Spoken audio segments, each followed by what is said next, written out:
আসসালামু আলাইকুম প্রিয় বন্ধুরা, কেমন আছেন? ভালো আছেন? আলহামদুলিল্লাহ, আমি অনেক ভালো আছি। তো আজকে একটা বিশেষ গুরুত্বপূর্ণ কথা নিয়ে ভিডিও বানাতে আসলাম। যেমন ফেসবুক খুললেই কমেন্টের অভাব নাই। কে কী কমেন্ট করে আবুল তাবুল, যাই হোক, আমি তাদেরকে ভালোবাসি। কমেন্ট যে যেটা বোঝে আর কি সেটাই করে।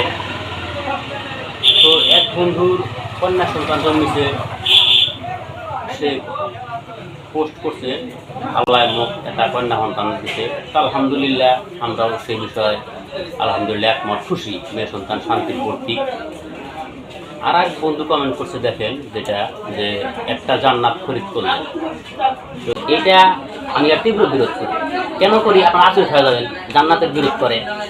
হাদিসে আছে একটা জিনিস, যেটা নাকি আল্লাহ রাসূল সাল্লাল্লাহু আলাইহি ওয়াসাল্লাম বলছেন যে কোনো ব্যক্তির যদি 3টা মেয়ে হয় এবং সেই 3টা মেয়েকে ভালোভাবে লালন পালন করলো এবং শিক্ষা বিজ্ঞান করলো, দিন শিখাইলো, তারপরে ভালো পাত্র দেখে বিয়ে শাদী দিল, সেই ব্যক্তি সম্পর্কে আল্লাহ রাসূল সাল্লাল্লাহু আলাইহি ওয়াসাল্লাম বলছেন যে জান্নাতে সেই 3 মেয়ের পিতা আমি একসঙ্গে থাকবো। এই বিষয়টা আর এক বন্ধু যে টুস করে কমেন্ট করে দিল যে একটা কন্যা সন্তান জন্মেছে আর জান্নাত একটা শরীক করলেন, এটার আমি বিরোধ করি। গতিকে আমি ভালো কথার বিরোধ করি। সোশ্যাল মিডিয়ায় কাজ করা মানে কি, যাতে ভালো জিনিসটা এবং মানুষ ভুল ভ্রান্তিটা যাতে মানুষের জিনিসটা মানে ভুল ভ্রান্তিটা দূর হয়, ভালো জিনিসটা যাতে জানে। তো বন্ধুরা, এই বিষয়ে অনেক কমেন্ট করছে।